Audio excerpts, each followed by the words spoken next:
Apa bedanya manusia yang the have dengan the rich? Kaum the have adalah kaum berpunya yang cara mendapatkan uangnya bukan dengan bekerja. Seperti anggota parlemen yang mendapatkan uang dari belahan anggaran. Pejabat yang korupsi nyuilin dana proyek. Anak orang kaya karena harta turunan. Intinya adalah harta yang diperoleh bukan karena jerih payah mendapatkannya sendiri. Mereka mendapatkan harta tersebut karena jabatan, karena harta keturunan dari orang tua atau dari kakek, memanfaatkan posisi parlemen atau injek kaki ala preman, atau memanfaatkan jabatan. Itu adalah kaum the have. Kaum the rich adalah mereka yang dengan keringat sendiri tanpa fasilitas, apalagi anggaran daerah, apalagi anggaran pemerintah, mereka dapat hasil usaha dari transaksi bisnis, dari komisi penjualan, dari berinvestasi di tanah, main properti, main saham, dengan modal dikumpulin pelan-pelan dari keringat sendiri, ataupun usaha menghasilkan produk sesuatu,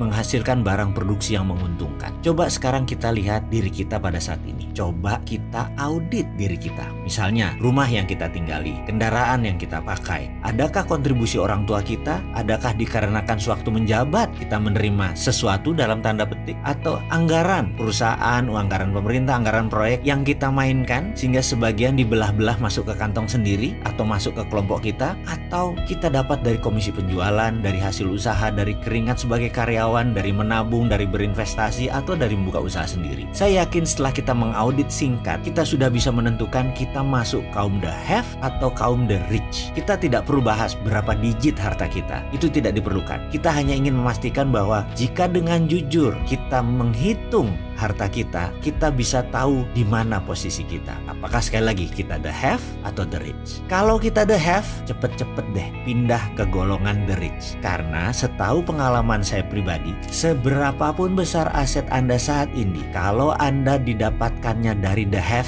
pasti tidak akan sustain, pasti tidak akan everlast, pasti tidak awet, bisa hilang. Yuk jadi kaum the rich yang beramal soleh, rendah hati, dan pembelajar.